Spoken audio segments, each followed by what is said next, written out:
Hello students, आज हम पढ़ने जा रहे हैं नोडल एनालिसिस, जो कि मेश एनालिसिस के सीक्वेंस में ही अगला सर्किट एनालिसिस का मेथड कहलाता है।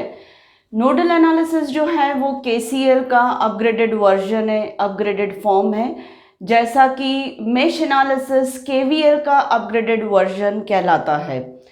अब वहाँ पर मेश एनालिसिस में मेश इम्पॉर्टेंट हो जाता है, मतलब लूप इम्पॉर्टेंट हो जाता है, तो यहाँ पर नोडल एनालिसिस में नोड्स इम्पॉर्टेंट हो जाते हैं। ये नोड्स कहलाते हैं जहाँ पर दो से ज़्यादा ब्रांचेस कनेक्टेड रहती है, या जहाँ पर करंट डाइवर्जंस होते हैं या करंट स्प्लिटिंग्स होती है, वो नोड्स कहलाते हैं या जंक्शन कहलाते हैं। पर ये मेथड कहलाती है नोड एनालिसिस। अब यहाँ पर कितने नंबर ऑफ नोड्स है वो हम देखते हैं, तो 1, 2 और 3 और साथ में एक फोर्थ नोड ये वाला है। यहाँ पर हम नोडल एनालिसिस में एक नोड को डेटम नोड एज्यूम करते हैं। तो सपोज ये वाला नोड हमारा डेटम नोड कहलाता है, और डेटम नोड का मतलब रेफरेंस नोड या रेफरेंस वोल्टेज, जिसका वोल्टेज कितना रहता है, 0 वोल्ट्स रहता है। डेटम नोड एज्यूम करने का यहाँ पर रीज़न ये है कि बाकी सारे नोड्स पर हम नोडल वोल्टेजेस एज्यूम करते हैं। जैसा कि मेश एनालिसिस में हम मेश करंट्स या लूप करंट्स एज्यूम करते हैं, वैसे ही यहाँ पर हम नोडल एनालिसिस में नोड वोल्टेजेस एज्यूम करते हैं। अब जब हम नोड वोल्टेजेस एज्यूम करते हैं, जो कि करंट के टाइम पर, मेश करंट के टाइम पर या लूप करंट के टाइम पे ज़रूरत नहीं रहती है, पर नोड वोल्टेजेस जब हम एज्यूम करते तो सारे नोड वोल्टेजेस हमें एक ही पॉइंट के रिस्पेक्ट में एज्यूम करना ज़रूरी हो जाता है, क्योंकि जब दो टर्मिनल्स का वोल्टेज एक ही रेफरेंस नोड के रिस्पेक्ट में रहता है, तो नोड वोल्टेजेस सब्ट्रैक्ट भी किए जा सकते हैं, ऐड भी किए जा सकते हैं।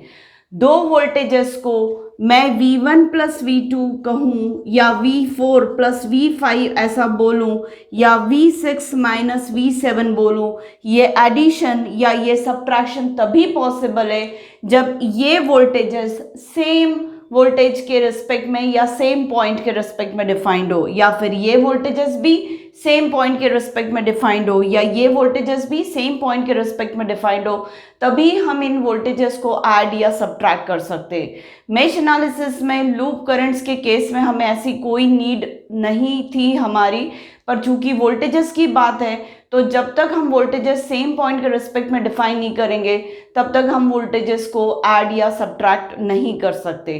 तो इसका मतलब यहाँ पे नोडल एनालिसिस में सर्किट में जितने नोड्स होते हैं, उनमें से एक नोड को हमें रेफरेंस नोड एज्यूम करना है, और उस रेफरेंस नोड के रिस्पेक्ट में बाकी सारे वोल्टेजेस को डिफाइन करना है।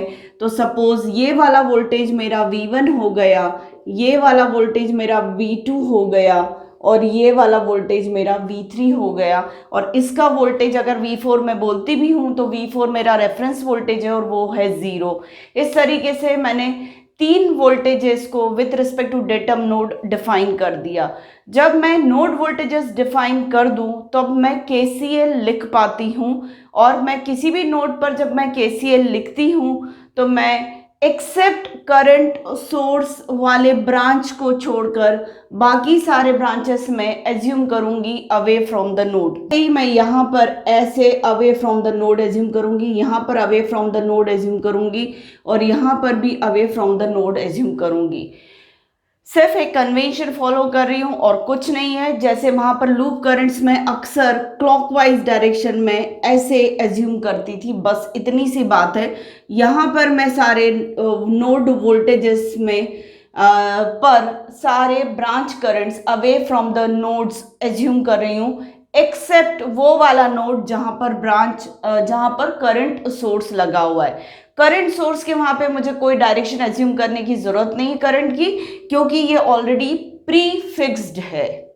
अब हमें ये प्लस या माइनस की ज़रूरत क्यों पड़ रही है? वजह ये है कि यहाँ पर जब हम केसीएल नोड्स पर लिखेंगे तब हमें समझ में आएगा कि दो वोल्टेजेस का सब्ट्रैक्शन हो रहा है और उन दो वोल्टेजेस का सब्ट्रैक्शन पॉसिबल है। इसका मतलब तभी पॉसिबल है जब दोनों वोल्टेजेस जो है, दोनों पॉइंट्स के पोटेंशियल जो है वो किसी सेम कॉमन पॉइंट के रिस्पेक्ट में डिफाइंड है। अब यहाँ पर मैं नोड इक्वेशन लिखने जा रही हूँ, मतलब मैं केसीएल इक्वेशन लिखने जा रही हूँ। और केसीएल जब हम पहले लिखते थे तब भी अगर हमारे नंबर ऑफ नोड्स n होते थे तो KCL equations are always equal to n-1 पर हम इक्वेशन लिखते थे। और यहाँ पर रिमेनिंग वन नोड जो है वो हमारा जो है उस पर हम केसीएल इक्वेशन नहीं लिखते थे और यहाँ पे उस रिमेनिंग नोड को हम क्या एज्यूम कर रहे हैं, रेफरेंस नोड। तो चलिए अब मैं यहाँ पर केसीएल इक्वेशन एक एक नोड पर लिखती हूँ, पर मेरी प्रोसीजर ये है कि सबसे पहले मैं एक पर केसीएल इक्वेशन लिखूंगी और मेरी नोडल एनालिसिस की नोडल इक्वेशन निकल के आ जाएगी। तो बाकी दोनों नोड्स पर या बाकी रिमेनिंग नोड्स पर मैं केसीएल इक्वेशन नहीं लिखूंगी, सीधे मैं नोडल इक्वेशन लिख दूंगी। तो पहले मैं केसीएल अप्लाई करूंगी, सबसे पहले नोडल इक्वेशन डिराइव करूंगी और उस नोडल इक्वेशन से मैं एक फॉर्मूला समझ लूंगी, एक तरीका समझ लूंगी नोडल इक्वेशन का, और उसी तरीके से बाकी के नोड्स पर जिन पर मैंने नोडल वोल्टेजेस एज्यूम किए हुए हैं वहां पर मैं नोड इक्वेशन या नोडल इक्वेशन लिख लूंगी। तो चलिए स्टार्ट करते हैं। फर्स्ट नोड पर अब जब मैं यहाँ पर नोडल इक्वेशन लिखूंगी बाद में, तो मुझे फिर इन एरोज की ज़रूरत नहीं पड़ेगी। तब मुझे ये सोचना नहीं पड़ेगा कि करंट की डायरेक्शन इस ब्रांच में कौन सी है। जो मेरा कन्वेंशन है नोडल केसीएल इक्वेशन का वो मात्र मैं यहाँ अप्लाई कर रही हूँ और सारे ब्रांचेस में केसीएल सारे ब्रांचेस में करंट्स को मैं away from the node assume कर रही हूँ, एक्सेप्ट इस वाली ब्रांच में जिसमें करंट सोर्स लगा हुआ है।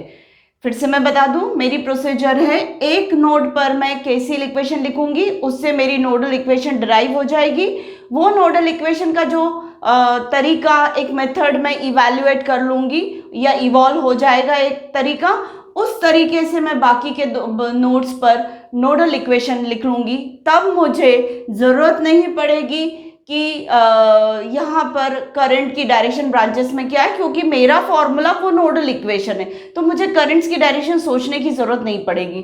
तो चलिए यहाँ पर मैं सबसे पहले नोड इक्वेशन नोड नंबर 1 पर केसीएल इक्वेशन एट नोड 1। कैसे होगी नोड 1 पर केसीएल इक्वेशन? यहाँ पर एक करंट आ रहा है टुवर्ड्स द नोड और दो करंट जा रहे हैं, तो incoming current towards the node is always equal to outgoing. मतलब मैं ऐसा बोल दूं, incoming current is equal to outgoing currents. Sum of incoming currents is always equal to outgoing current. अब मेरे incoming currents towards the node equal सिर्फ I के बराबर है, मतलब सिर्फ एक ही करंट नोड की तरफ जा रहा है और दो करंट्स नोड से दूर जा रहे हैं। चलिए अब मैं इस करंट का मैंने कोई नाम नहीं सोचा है, पर मेरे पास नोड वोल्टेजेस मैंने एज्यूम करके रखे हैं। तो नोडल एनालिसिस में यहाँ पर हमारे वेरिएबल्स V1, V2, V3 हो जाएंगे। मेश एनालिसिस में हमारे वेरिएबल्स जो होते थे वो I1, I2, I3 मतलब करंट वेरिएबल्स होते थे और यहाँ पर वोल्टेज वेरिएबल है। मुझे जब इस रेजिस्टेंस R1 के अक्रॉस का वोल्टेज पता है और करंट की डायरेक्शन मैंने left to right node 1 to node 2 assume कर ली है, तो इसका मतलब V1 पोटेंशियल बड़ा है V2 से, तभी तो करंट यहाँ से लेफ्ट टू राइट फ्लो हो रहा है, तभी तो करंट फर्स्ट नोड से सेकंड नोड की तरफ बह रहा है, क्योंकि वोल्टेज यहाँ पर हायर होता है और दूसरा वोल्टेज जहाँ पर लोअर होता है, करंट की डायरेक्शन हमेशा higher potential to lower potential होती है। मतलब R1 में से बहने वाला करंट V1 से V2 की तरफ बह रहा है, क्योंकि V1 बड़ा है V2 छोटा है, और डिवाइडेड बाय मैं R1 कर दूं तो ये मुझे क्वांटिटी मिल जाएगी उस करंट की जो R1 से बह रहा है। इसी तरीके से R3 से बहने वाला करंट V1 से V3 की तरफ बह रहा है, मतलब V1 बड़ा पोटेंशियल है और V3 छोटा पोटेंशियल है, तो उसमें से बहने वाला करंट मतलब R3 से बहने वाला current V1 minus V3 upon R3 हो जाएगा। तो ये मेरी KCL इक्वेशन हो गई। ये मेरे लिए कांस्टेंट है, नोन है, क्योंकि करंट सोर्स की क्वांटिटी नोन रहेगी। V1 और V3 अननोन है, रेजिस्टेंसेस मुझे नोन रहेंगे, पर मैंने एक KCL इक्वेशन लिख दी ये समझते हुए कि incoming current, sum of incoming currents is always equal to sum of outgoing current. So इसको जब मैं जंबल करती हूँ तो मुझे मिलेगा V1 into 1 upon R1 plus 1 upon R2 minus V2 into 1 upon R1 minus V3 1 upon R3। ये मेरी इक्वेशन बन जाएगी। अब क्या इन्फरेंस निकल रहा है इससे? इक्वल टू के इस तरफ जो है सारे करंट सोर्सेस है, इक्वल टू के इस तरफ करंट सोर्स है, और करंट सोर्स प्लस के साथ है यहाँ पर कब? जब करंट सोर्स से निकलने वाला करंट टुवर्ड्स द नोड है, तो प्लस साइन कब होगा? जब plus towards node and minus away from the node. मतलब करंट सोर्स के साथ प्लस साइन तब होगा जब करंट सोर्स से निकलने वाला करंट टुवर्ड्स द नोड हो, और माइनस साइन कब रहेगा? जब करंट सोर्स से निकलने वाला current away from the node हो। मैं आपको इसके एग्जांपल्स भी देकर अभी हम सर्किट सॉल्व करेंगे तो तब हमें ये समझ में आ जाएगा। अब उसके साथ साथ इक्वल टू के उस तरफ जिस नोड पर हम इक्वेशन लिख रहे हैं, मैं फर्स्ट नोड पर इक्वेशन लिख रही हूं, तो इसका नोडल वोल्टेज V1 जो है वो हमेशा प्लस साइन के साथ रहेगा। मतलब जब मैं सेकेंड नोड पर नोडल इक्वेशन लिखूंगी तो V2 का टर्म हमेशा प्लस साइन के साथ रहेगा, या इस पर जब इक्वेशन लिखूंगी तो V3 की टर्म हमेशा प्लस साइन के साथ रहेगी। मतलब अभी V1 की टर्म प्लस है, और V1 के साथ कनेक्टेड जितने रेजिस्टेंसेस है, V1 के साथ कनेक्टेड जितने रेजिस्टेंस है, उनके रेसिप्रोकल्स का एडिशन हमें लिखना पड़ेगा, उनके रेसिप्रोकल्स का एडिशन। तो node voltage into addition of reciprocals of all connected resistances with 1। First node के साथ कनेक्टेड जितने रेजिस्टेंसेस हैं उनके रेसिप्रोकल्स का addition of reciprocals of all the connected resistances with node 1। ठीक है, फिर अब मेरे पास दूसरा नेबरिंग नोड, इससे कनेक्टेड जो नेबरिंग नोड है उनकी टर्म्स आएगी, वो हमेशा किसके साथ आएगी? माइनस साइन के साथ आएगी। ये यहाँ पर फिक्स है कि जिस नोड पर नोडल इक्वेशन लिख रहे हैं उस नोड के साथ कनेक्टेड सारे नेबरिंग नोड्स माइनस साइन के साथ ही आएंगे। और ऐसा इसलिए क्योंकि हम जिस नोड पर KCL लिखे हैं शुरू में, जिससे ये इक्वेशन आई है, वहां पर करंट की डायरेक्शन हमेशा हम कैसे ले रहे हैं? अवे फ्रॉम द नोड ले रहे हैं। ऐसा हमारा मेश एनालिसिस में नहीं होता था कि नेबरिंग लूप करंट्स की जो टर्म्स रहती थी वो प्लस भी आती थी, माइनस भी आती थी, डिपेंडिंग कि इंटरमीडिएट रेजिस्टेंस में से बहने वाला नेबरिंग करंट उस लूप के लूप करंट के साथ सेम डायरेक्शन में कि अपोजिट डायरेक्शन में। तो सेम है तो प्लस, अपोजिट है तो माइनस। पर यहाँ पर चूंकि हर नोड पर हम KCL अगर लिखे तो हम करंट की डायरेक्शन KCL में away from the node he assume करेंगे हर रेजिस्टेंस में से, उस वजह से ये हमें कैसी मिल रही है? माइनस साइन मिल रहा है। तो यहाँ पर नोडल इक्वेशन में KCL इक्वेशन मतलब नोडल इक्वेशन में हमेशा नेबरिंग नोड्स की का टर्म जो होगा वो माइनस साइन के साथ ही होगा, ये फिक्स है। This minus sign with neighbouring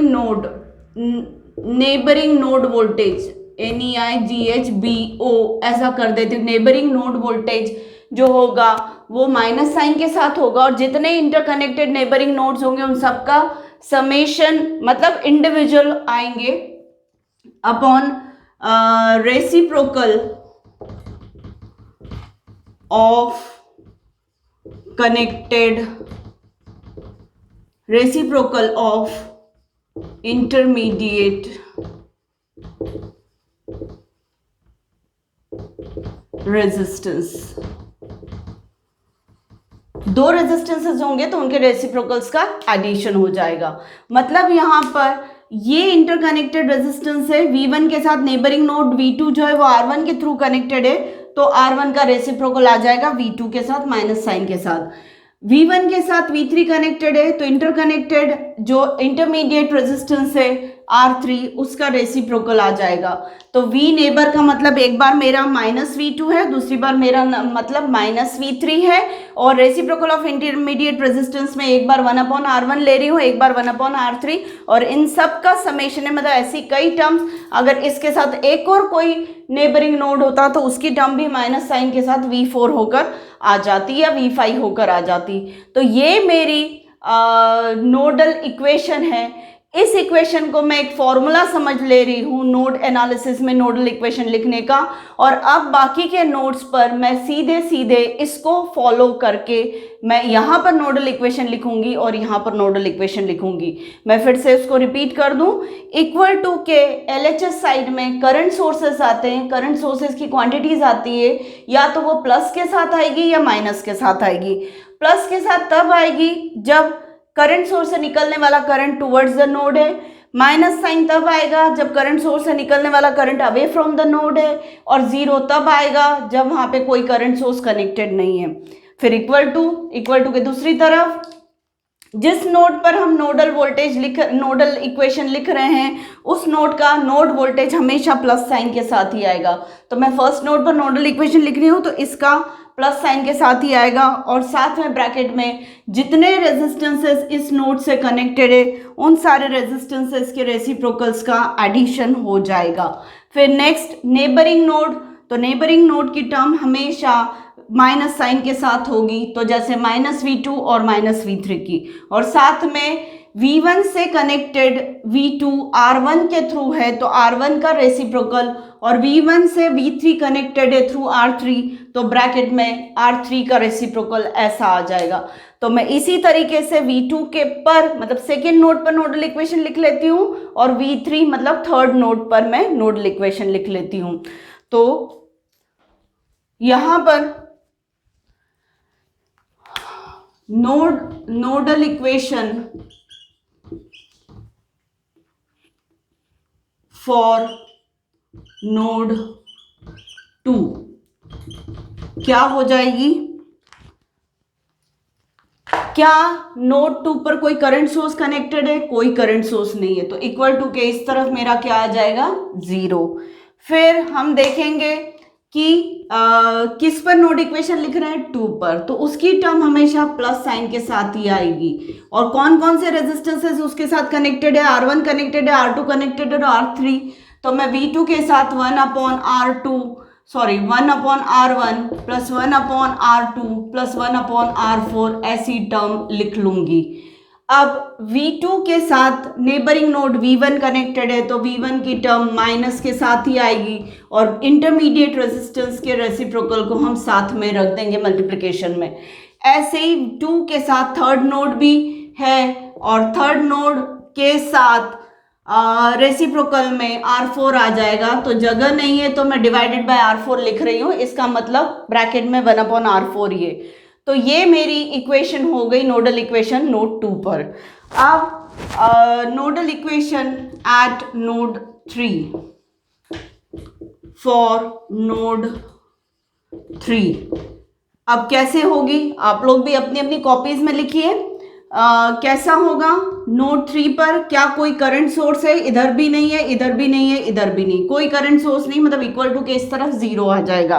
और मैं सबसे पहले V3 की टर्म लिख देती हूँ। मैं सीक्वेंस 1 2 3 ऐसे ही वेरिएबल्स का रखूंगी, सफिक्सेस 1 2 3 का, क्योंकि इसके बाद मैं अगर क्रैमर्स रूल या कुछ भी लगाती तो मुझसे कोई मैनुअल मिस्टेक नहीं होनी चाहिए।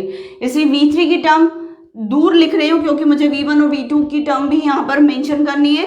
नोडल इक्वेशन में थर्ड नोड पे लिख रही हूँ तो V3 के साथ हमेशा प्लस साइन होगा, और V3 के साथ कितने रेजिस्टेंसेस कनेक्टेड है, 3, 4 और 5, तो यहाँ पर R3, R4 और R5 के रेसिप्रोकल्स का एडिशन आ जाएगा।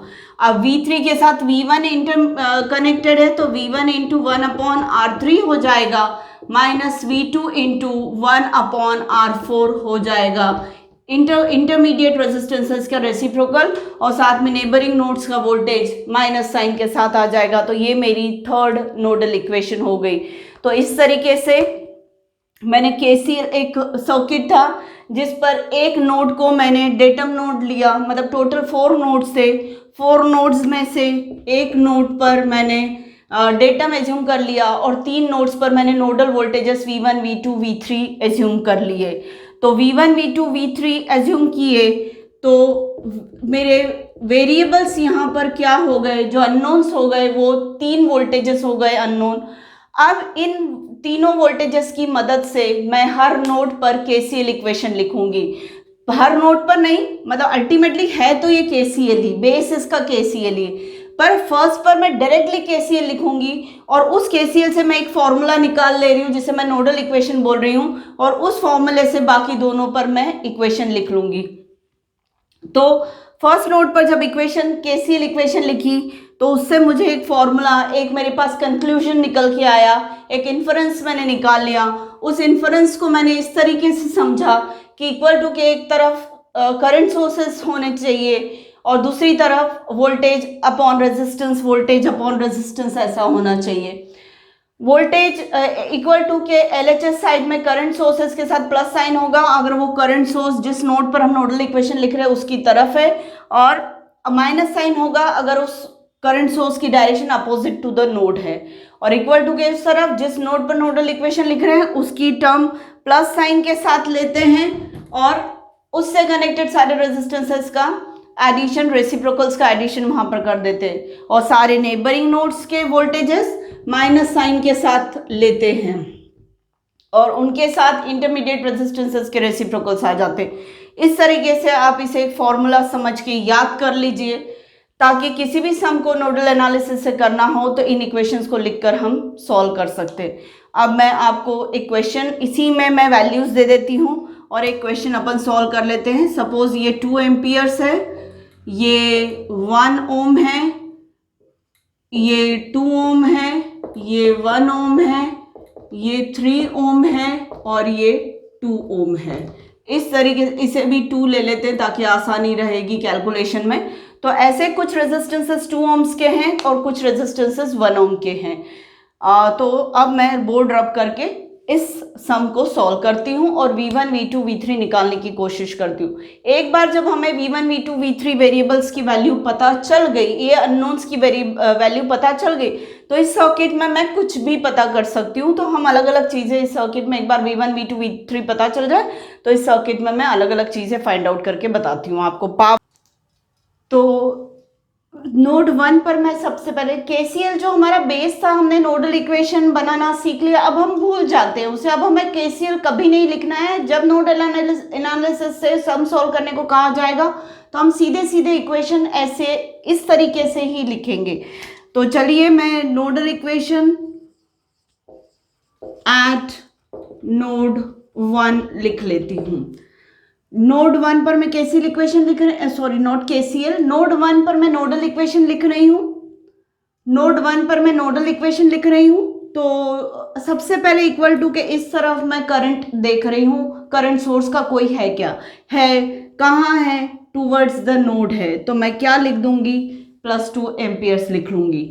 फिर मैं नोड 1, इसको थोड़ा सा और शिफ्ट कर लेती हूँ, फिर नोड 1 का वोल्टेज V1 जो मेरा एज्यूम्ड वोल्टेज है वो लिखा और उसके साथ कनेक्टेड रेजिस्टेंसेस का रेसिप्रोकल। तो एक 1 ओम है तो 1/1 ओम और एक 2 ओम है तो 1/2 ओम, ऐसे करके मैं लिख लूंगी।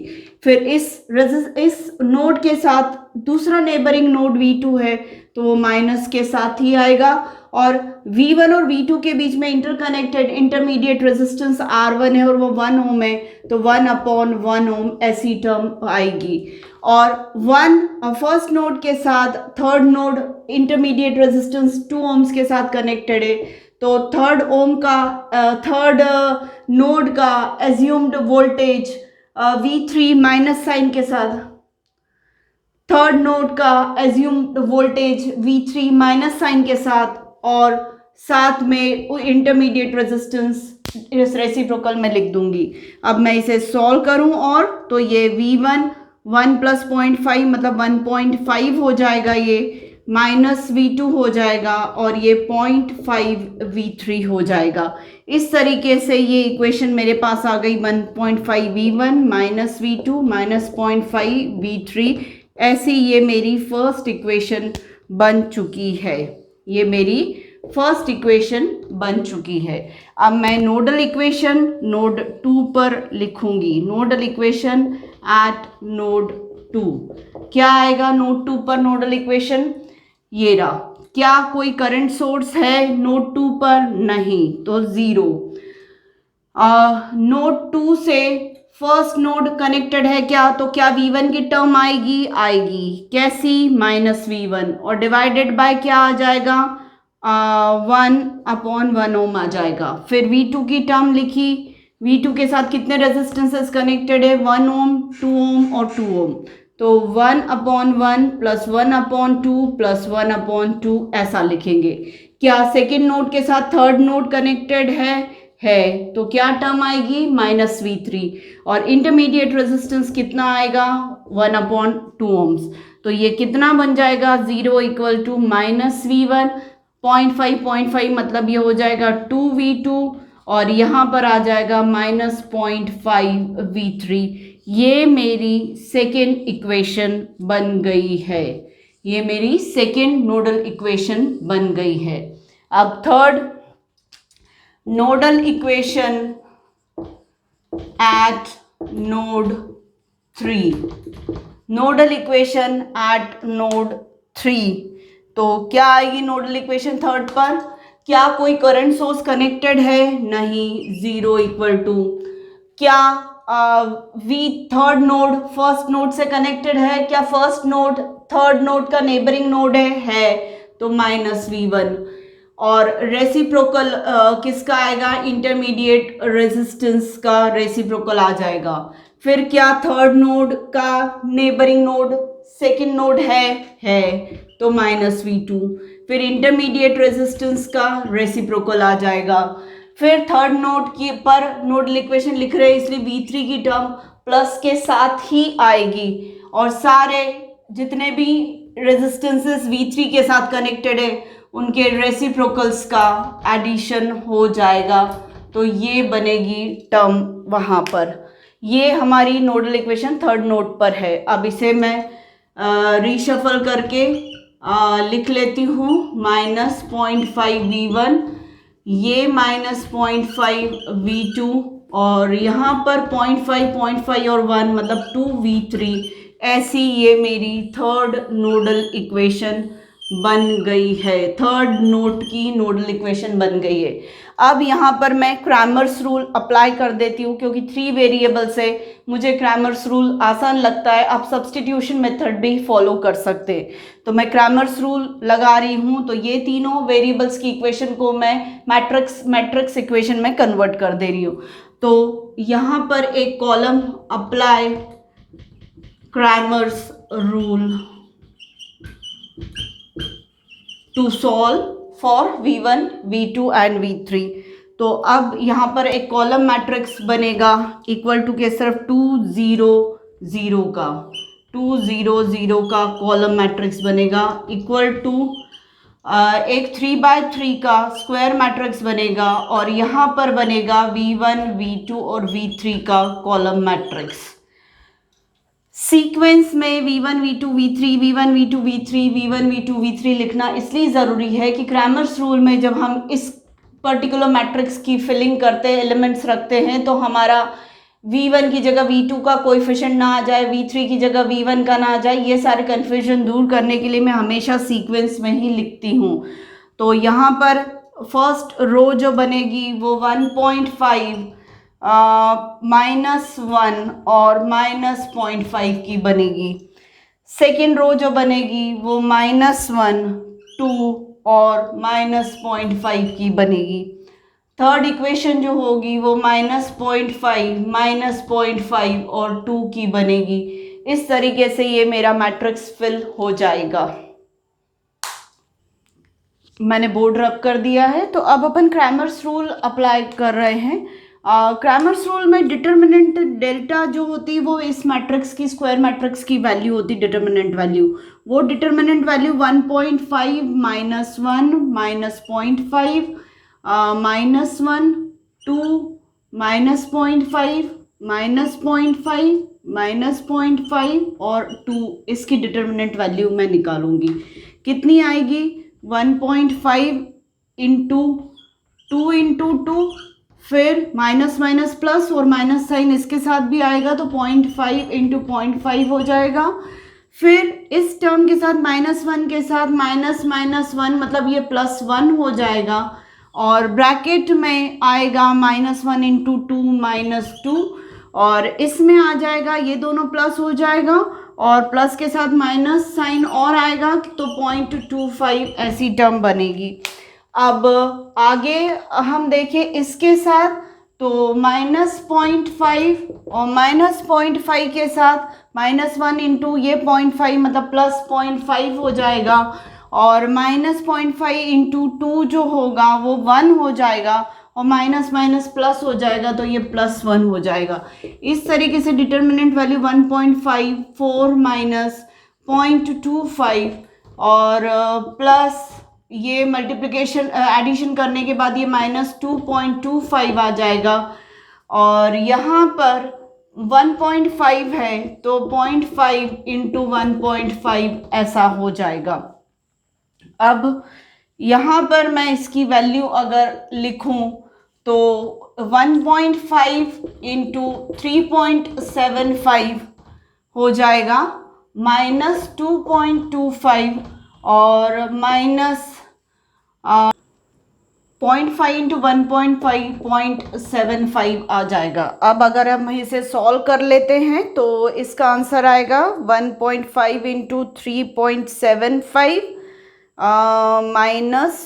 -2.25 और -0.75, ये पूरा आ रहा है 2.625। एक बार और चेक कर लेते हैं। 1.5 इंटू 3.75 और ये -2 और -0.5 -2.25 आ रहा है और -0.5 इंटू 1.5 मतलब 0.75 आया है तो 1.5 इंटू 3.75 -2.25 और -0.75 इन तीनों से अपने को 2.625 ऐसा मिल रहा है। फाइंड आउट कर लेते हैं डेल्टा वन डिटर्मिनेंट वैल्यू है किसकी? जब हम इस कॉलम को रिप्लेस कर लेते हैं 2 0 0 से, फर्स्ट कॉलम को हम 2 0 0 से रिप्लेस करेंगे, सेकंड कॉलम हमारा एज इट इज रहेगा और थर्ड कॉलम हमारा 0.5 -0.5 और 2 एज इट इज रहेगा। इसे भी हम सॉल्व करते हैं तो आपको दिख ही रहा है कि इस कॉलम में 0 होने की वजह से इस वाले कॉलम से ही आंसर आएगा, बाकी -1 की वजह से जो आने वाला और -0.5 टर्म की वजह से जो आने वाला है वो 0 हो जाएगा। तो मैं सीधे सीधे यहाँ पर 2 इंटू 4 और -0.25 ये निकाल लेती हूँ क्योंकि इसी से सिर्फ 2 इंटू 2 और माइनस ऑफ इन दोनों का मल्टीप्लिकेशन ये हो जाएगा तो 2 इंटू 3.75 ये आएगा और इसकी वैल्यू है 5.625। ये अपना कितना आया? डेल्टा 1 आया है, ये डेल्टा 1 निकला है।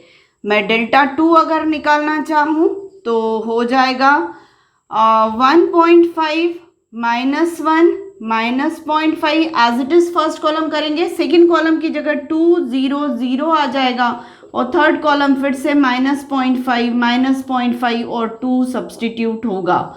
ये मुझे डेल्टा 2 की वैल्यू देगा और इसको देखकर आपको समझ में आ रहा है कि सिर्फ 2 वाले कॉलम से ही वैल्यू निकलेगी और इन दोनों 1.5 और -0.5 से जो भी आंसर आएगा वो 0 हो जाएगा। उससे इस टर्म से रिलेटेड आंसर 0 होगा, इस टर्म से रिलेटेड आंसर 0 होगा इन जीरोस की वजह से। तो सिर्फ मेरा जो आंसर आने वाला है वो 2 इंटू माइनस साइन के साथ होगा, ये -2, क्योंकि इससे मिडिल टर्म के साथ माइनस साइन आता है, तो -2 -1 इंटू 2 -1 इंटू 2 मतलब -2, और इन दोनों के मल्टीप्लिकेशन से -0.25 आएगा। तो ये मुझे मिल जाएगा 2.25, सो माइनस ऑफ 2.25, इसका माइनस और ये प्लस में ही हो जाएगा इंटू 2, तो आंसर हो जाएगा 4.5। तो आप देखिए डेल्टा 2 की जो वैल्यू आई है वो 4.5 आई है, और डेल्टा 1 की वैल्यू जो आई है, मैं रेड पेन से भी मेंशन कर देती हूँ कि डेल्टा की वैल्यू आई है, डेल्टा की वैल्यू आई है 2.625, डेल्टा 1 की वैल्यू आई है, डेल्टा 1 की वैल्यू आई है 5.625, और डेल्टा 2 की वैल्यू आई है 4.5। फिर से हम चेक कर लेते हैं।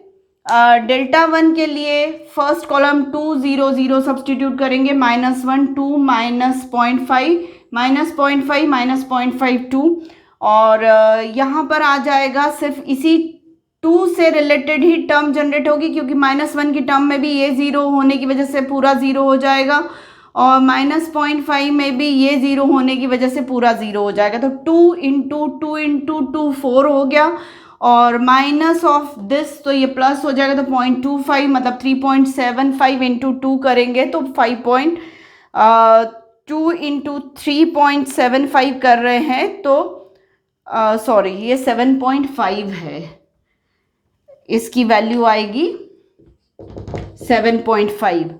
3.75 इंटू 2 करेंगे तो 7.5 आएगा, और डेल्टा 2 की वैल्यू 1.5 2, और मिडिल कॉलम जो होगा वो 2 0 0 हो जाएगा, और 2 0 0 जो हो जाएगा तो फर्स्ट टर्म की वजह से 1.5 की वजह से भी 0 कैलकुलेशन होगा, और -0.5 की वजह से भी 0 कैलकुलेशन होगा, बस मिडिल टर्म -2 की वजह से हमें आंसर मिलेगा।